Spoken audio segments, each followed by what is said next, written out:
All right, so happy Sunday Fun Day, Will. Thanks for joining again. And Yep. you and I had talked about doing a podcast about gerrymandering, and I think you found a book, was it? Yeah, it's called Gerrymandering in America, the House of Representatives, the Supreme Court, and the Future of Popular Sovereignty. It's 2016. So they even went in, sorry. Oh, yeah, it's 2016 title, so it was actually written before the current administration. Curious, because they said something about the Supreme Court. They think that's gerrymandered as well? Oh, no, it's the first part of the book is all about how the Supreme Court essentially enabled the current version of gerrymandering. Ah, gotcha. Yeah. So Citizens United that came up? Oh, no, actually, not Citizens United. The big one is, it's called Veith v. Jubileer. It's a 2004 case. There's a lot of history around it, but the gist of that particular case was that the Republicans controlled the Pennsylvania state legislature. They drew up a map that strongly favored Republicans, and the Supreme Court, like Koth, Scalia, Koth, said that they could not make a determination on that. That simply it wasn't their job to, and that they had no test for reliably determining such cases, even though in this case it was very obvious. Interesting. I'm reading up on it here on Wikipedia. 19 representatives from Pennsylvania, was it? That sounds right, yeah. And they just decided to leave it as is. Mm-hmm. Yeah. Interesting. Yeah, there's a lady that ran for state house here in Georgia. She just barely lost on the second try. I'll say that it was said that she was running against the queen of gerrymandering in Georgia. The lady that she ran against, she has been in the Georgia House, I believe, since 1997. I graduated high school in 1998. Is how long this lady has been in the Georgia State House. And one of the conversations that I had with her opponent was at some point, I believe it was the voting system that Georgia had just prior to the one we have right now. We just got the new Georgia election system for these last couple of races. But the one prior to that, Georgia had for at least a decade. And it was a little more advanced, although the screenshots that I saw amounted to like a Microsoft Access database. Was how sophisticated it was. But some lady that she was talking about, I think the meeting was down at the Capitol here in Georgia. There were a bunch of, I assume, Republican representatives, and they were all glued at this big screen, and it had a map on it.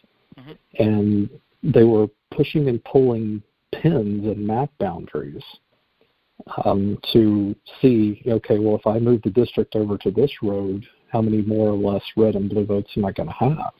Yep. And so the lady walked into the room and she was looking up at the map, and it took her a couple of seconds to figure out, oh, this is exactly what's going on here. This is the precision science of gerrymandering, because they had all these previous elections. They could see trends, which areas of town were going to go red or blue, and they just simply pulled the pin out and moved the district line. And it was literally that scientific and effective. Yep. Yeah, this is definitely a case where the law has lagged far behind the technology. It's not just being manually doing it. Some people have some consulting firms have written algorithms that can iterate through literally millions of different configurations to find the optimal districts for a particular party. So so these are literally software companies that are making software to do it. It's more than just sitting in a room and drawing the pin around. Oh yeah. Yeah. It's gotten. That's lovely. Yeah, and then what's super frustrating is this wasn't part of Veith v. Jubileer. This is part of Easley v. Cromartie, which is 3 years prior in 2001. when if parties are drawing boundaries, they're allowed to for expressly political reasons. So even though they're saying we're doing it for political reasons, the court refuses to state that is unconstitutional. So which is all the more important to get out and vote. We have more than just the 4-year elections when the president is up for race. These down ballot races, over and over again are so important. Mm-hmm. Yeah, because whenever, like right now, until something changes, whichever party is in power is going to cement their power at the turn of the decades. Do we know when the next census will be complete? Because that's supposed to trigger some of these districts to be redone, right? Mm-hmm. Yep. They'll. Yeah, I don't know when this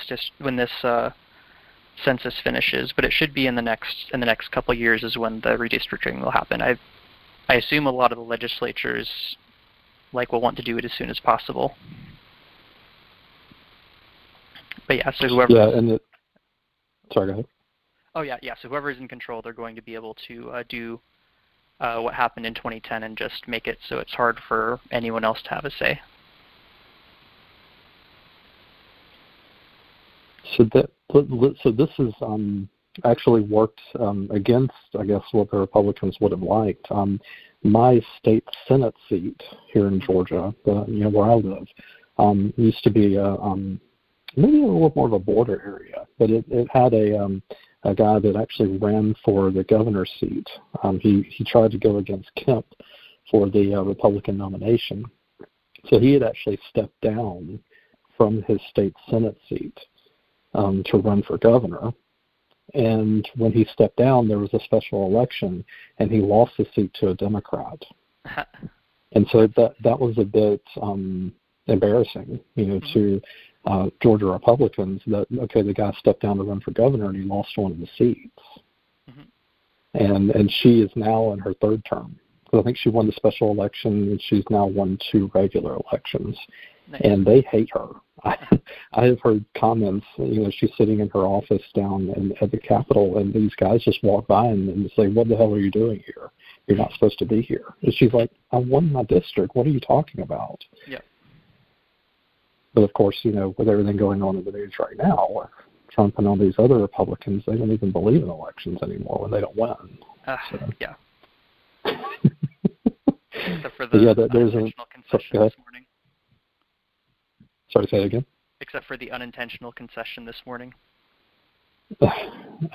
He probably didn't even realize. I guess he was on a little bit of Adderall, and he wrote his sentence out or something. Yeah. He's going with gray hair now. He's not coloring his hair anymore. I mean, if you keep lying so much, I guess it does that to you. Mm-hmm. But yeah, it'll be interesting to see both the Republic, because literally here in Georgia, I'm gerrymandered into the U.S. Congressional District 11, which Barry Loudermilk in that district, he usually sails to victory every time. I think this last time around it was 60% of the vote for him, 65. Yep. So he easily wins this district because it goes so deep into northwest, beyond Metro Atlanta.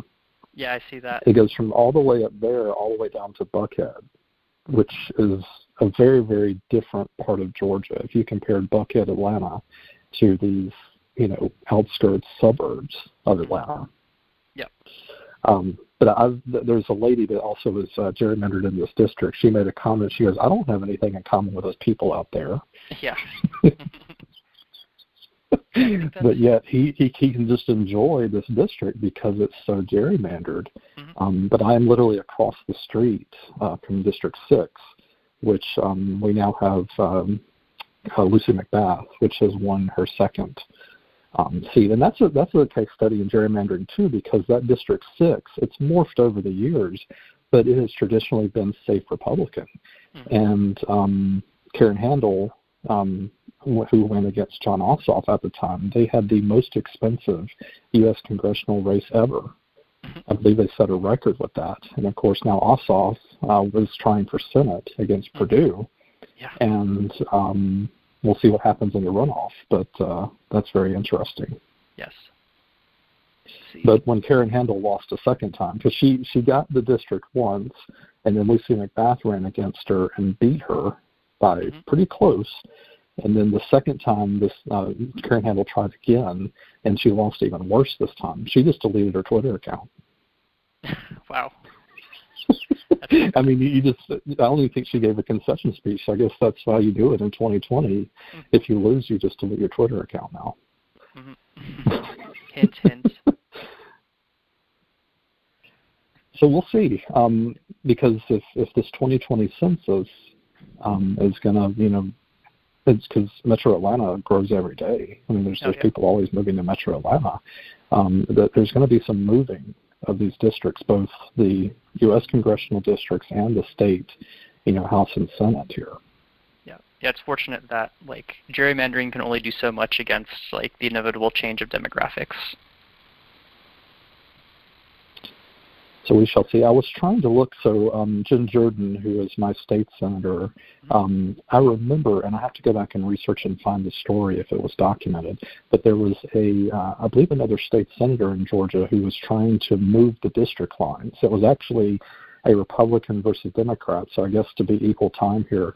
But she was calling out both of them. She says, why are we moving the district lines just to make a district more winnable? Just get out there and campaign and do your job, and people will vote as it is.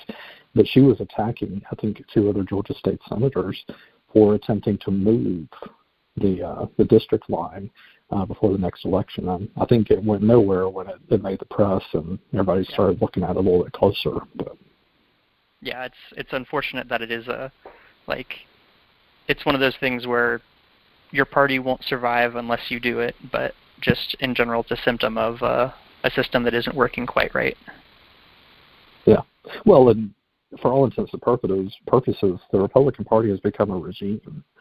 And this even goes back to that same conversation I had with the lady that was running against my state rep. It had to do with the law here in Georgia called Campus Carry. I don't know in Texas, do they have something like that where students can bring guns into college campuses? I think UT forbids it. I'll have to check. In Georgia, all the state colleges and universities, if you're over 21, I think, because that's the legal age here to conceal carry with a permit, you are allowed to bring that gun into the classroom as long as you keep it concealed. Yeah, it looks like, the University of Texas, they have, you are allowed to do concealed carry on campus at UT. Gotcha. And so the lady that was running against my state rep, she was recanting. She went down to the Capitol. She finally agreed to sit down with her and a bunch of ladies, and she said, we don't want you to vote for this. I mean, there's so many people that are coming out against it. We don't need this. Campuses are already safe as they are. And I believe she responded back and she goes, you realize if I vote against this, they're going to hold this against me. And that was very telling to me that when they push through bills, it's almost like they have a chalkboard and they have all the representatives up there. And it's like, well, we know we have her vote. We know we have his vote. But what about this person down here? Because it could be the difference, and they'll threaten something. Maybe it's campaign money. Maybe it's they'll threaten to not vote for another bill. It just feels like a regime, and I guess both sides do it.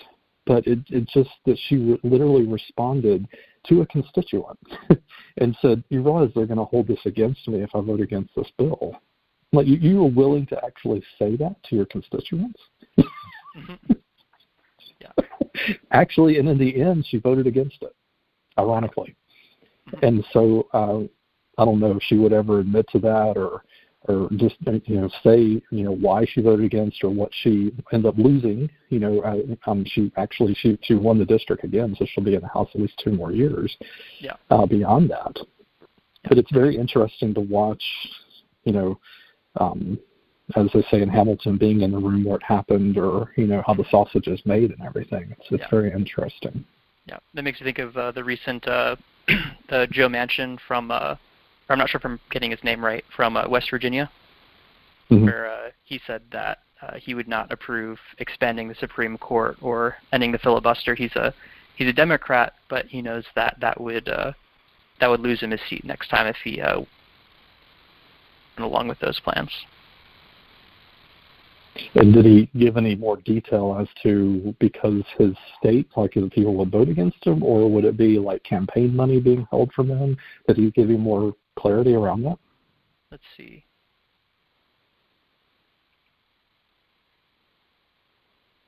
I don't think he explicitly.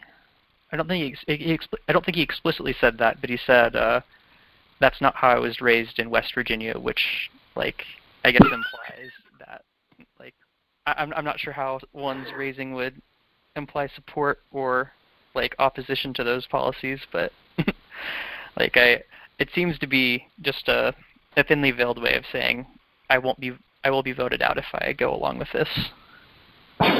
And that's just it was. I mean, the other thing that comes to mind, or the other situation, was when John McCain was voting in the Senate, I believe, for Obamacare, for the ACA, and he went up and raised hell with whoever was running the Senate at the time. Wasn't that over health care, if I'm not mistaken?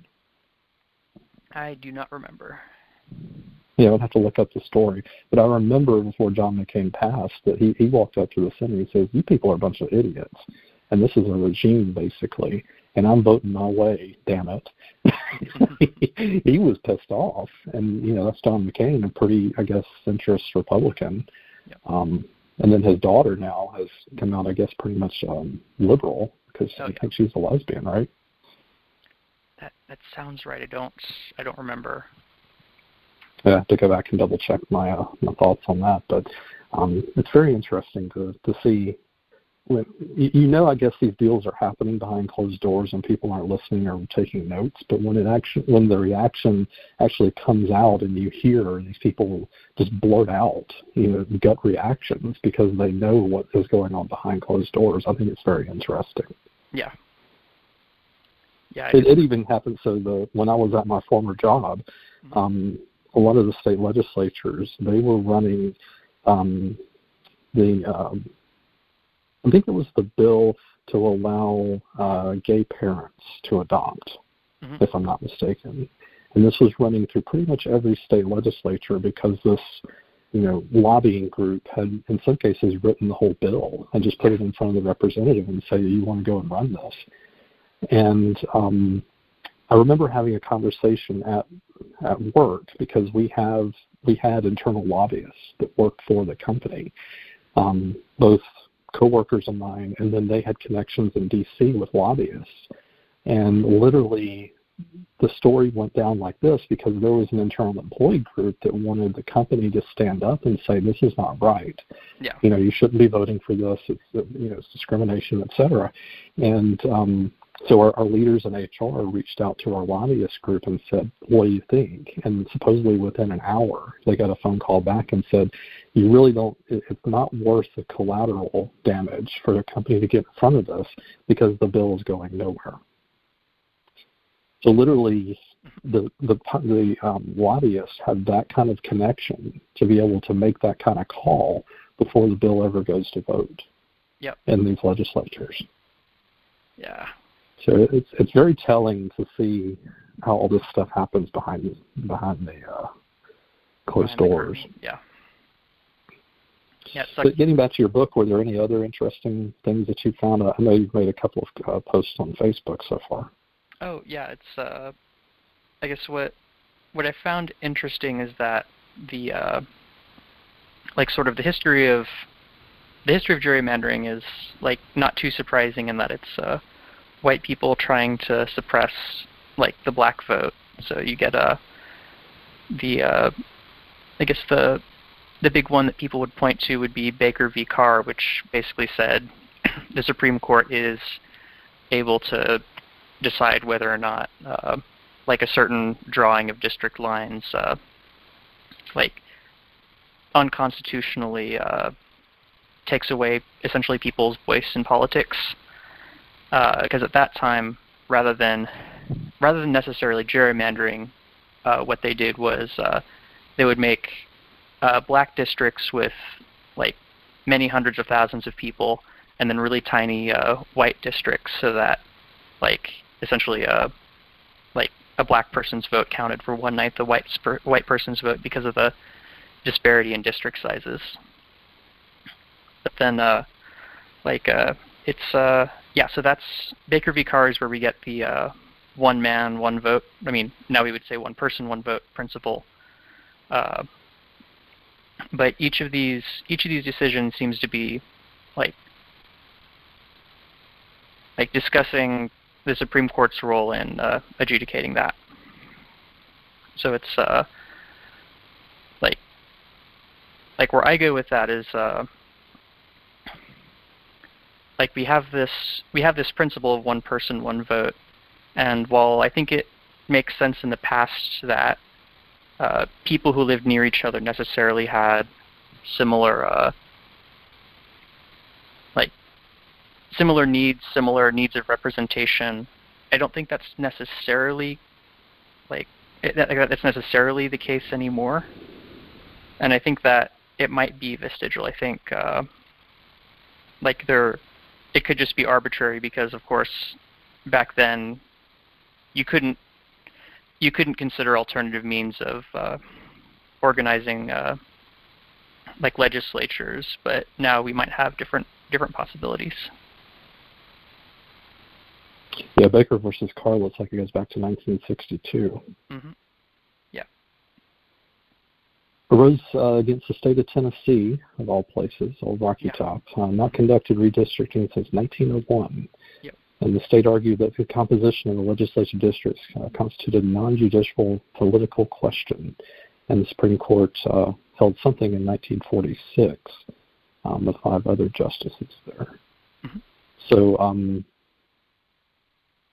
the background with this case is that they wanted to gerrymander, or what was the full background with this case? So as you said, they hadn't redrawn the district lines in like 60 years because of the demographic shifts. There was a lot more people lived in the cities compared to 1901. The number of people in the districts was like way out of proportion. So the rural districts hadn't grown by very much, and the urban districts had grown by a lot, and had a lot more people in them. So the claim was that essentially the reason they're not redrawing the districts is so that they can that the people who live in the cities will have less of a vote than the people who live in the rural areas. Which kind of sounds familiar to, at a much larger scale, these states that have 3 electoral votes compared to somewhere like California that has, 50-something electoral votes? 53, I think. But when you really look at some of these really small states with their 3 electoral votes, those people have so much more influence with their votes. Because you've got, in Nebraska, for example, there are more cows and chickens and hogs than people in the whole state of Nebraska. Yeah. And so when you do the math and you divide everything out, those people have much. But the other irony with Nebraska is they allow the splitting of their electoral votes. Mm-hmm. So one of them around Omaha ended up going to Biden, and the other 2 turned Nebraska, go for Trump. Maine is the other state that allows splitting like that. Yep. And that's a response to the winner take all, because they. Like it's usually the majority party wants to separate out all of the minority party votes and then just sort of get them out of the way so that they can claim the lion's share for themselves, because otherwise they would be too close to being a swing state. Oh, heaven forbid. Yeah. Who knew that Georgia would be a swing state? What did the vote end up coming out in Texas? It was pretty lopsided. I think Trump won by like 6 or 8 points. I'm gonna have to check. See if I can find it quickly. Let's see. Just under 6 points, about 5.5. So Biden 46.5%, Trump 52%. Which honestly, he should have won by a lot more than that if he, claims to be as popular as he is. again, the gentleman that could not win the popular vote when he ran the first time. But that's another story. Which kind of leads into this book and your research, and specifically the Electoral College. Was there any talk about how this all set up for his? And when Trump won the first time, that wasn't the first time it happened. You had the Bush versus Gore ticket years ago when Florida decided that case with like 529 votes, so it was much closer. But does the book kind of set up anything around that? And not necessarily from a gerrymandering angle, but... Well, it goes into an avenue that I hadn't expected, where it's things like gerrymandering are a symptom of states sort of taking over control of the House of Representatives, whereas original intent of the framers is you have the Senate, which is mainly controlled by the state, and then you have the House of Representatives, which is elected by popular vote within the states. What's interesting about allowing gerrymandering is it effectively allows the states to decide which and how many representatives are going to be sent to the House of Representatives and not the people. So it's these districts and being able to draw them along political lines essentially means that states can insulate the members that they're sending to Congress against changes in popular opinion, or at least can insulate them from like moderate changes. When allegedly, I mean, everything that I remember being taught through school, that the Electoral College was set up and to prevent someone from being elected president that was not like in the best interest of the country, which is very ironic that Trump, still won for 4 years. Because I remember, and I don't know, do you kind of take the Electoral College to be created that reason too? Oh, I'm not sure I know enough about it. Yeah, I don't think I've read enough about the history of it. That's fair. But I remember, going through school and my teachers, making those comments saying that, well, we don't have a direct vote and direct popular vote because it goes through this Electoral College, because the framers of, the fathers or whoever they were, they didn't trust, the public to actually do the right thing at the election. And of course, now we have Trump for 4 years. Yeah. But also. But I remember when Trump had gotten the electoral vote the last time, people were doxing the electors that were going to end up voting, and saying you cannot vote for this guy, he's going to be evil, and et cetera, et cetera. And I remember seeing a response from an elector. I think she was in Texas, if I'm not mistaken, but she says, well, I'm voting this way because it's what I feel is right, everything. And I was like, this is just crazy. That's, drinking Kool-Aid, et cetera, that these people, you cannot reason with them. And so I feel that it's failed in a number of ways because of this winner-take-all approach, that if the winner takes the whole state, that there's no room for any wiggle room at all. And then you have what happened with Trump, where he strategically and scientifically won these districts that he knew he could win, or parts of states, and ultimately, without the popular vote, let him get into the White House anyway. Yep. And what's interesting is you can see it crumbling with the laws coming out about faithless electors, where it's technically illegal for the electors to, in certain states, to vote for a candidate other than the one they're selected to vote for. But this of course has not been this hasn't ever been tried by a court. So the laws exist. So there's some indication that people don't like that the electors could choose someone other than who they were selected to vote for. But it's not been ruled on whether that's actually illegal or not. Whether such laws, which could go on, and it could go all the way to the Supreme Court too. So yeah, that would be a very uncomfortable ruling. Yep. So we'll see what happens. Anything else that came out of the book, or any of the research you've been doing over the past week or so? I guess I always hate reading Scalia opinions, but I do kind of see his point in Vieth v. Jubileer, and that essentially there's nothing explicitly in the Constitution about this, but I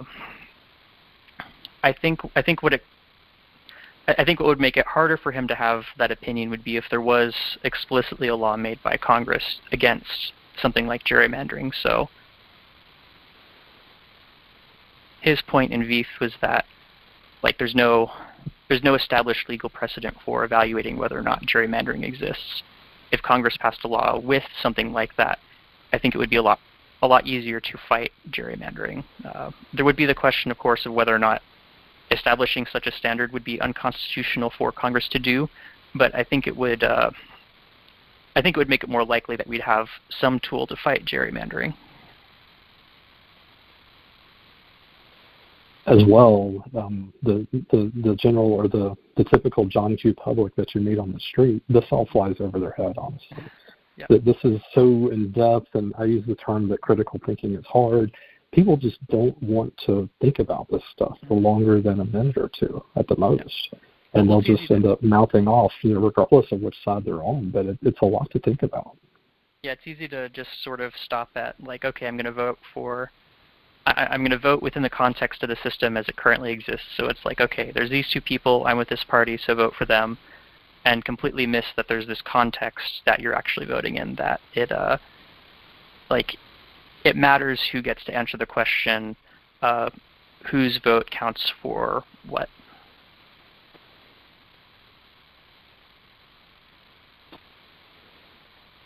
So we'll see what happens. Any of the so-called cases that Trump and his legal team have brought up for the election, do we think there's any or any clout to any of these cases that he's pulling out? Well, the lawyers have already said, at least in Pennsylvania, that they weren't claiming any voter fraud. They were saying that there were, I think it was 529 individual votes they were disputing, but they said there wasn't malintent, which is amusing because of how much Trump lost by in Pennsylvania. But it's also telling that his legal team are saying very different things than what Trump is saying. Of course. Do as I say, not as I do. Yes. or hold a rally at a landscaping company that's called the Four Seasons. Yeah, but it is nice that I think he was at 12. 12 of his cases had been thrown out as of a few days ago. I don't know what he's at now, but I assume it's only grown.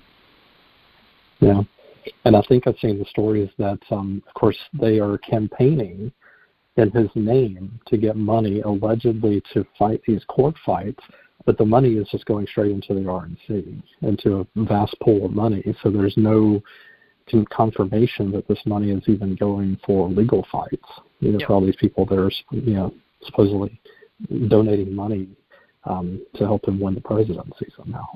Yeah, that reminds me of the wall. Was it Steve Bannon that had gotten tried to do a GoFundMe or something for build the wall? Was that it? Mm-hmm. And just it makes me think of that, where it's no, the money's not actually going for that. You essentially just defrauded a bunch of people. Yeah, and they arrested him on a yacht too. Must be nice. Yeah. Well, probably button this up here pretty soon. Any other interesting findings from all your research?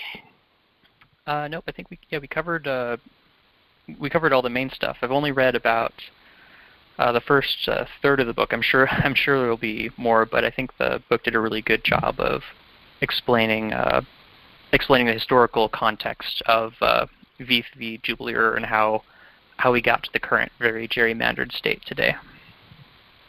Gotcha. Yeah.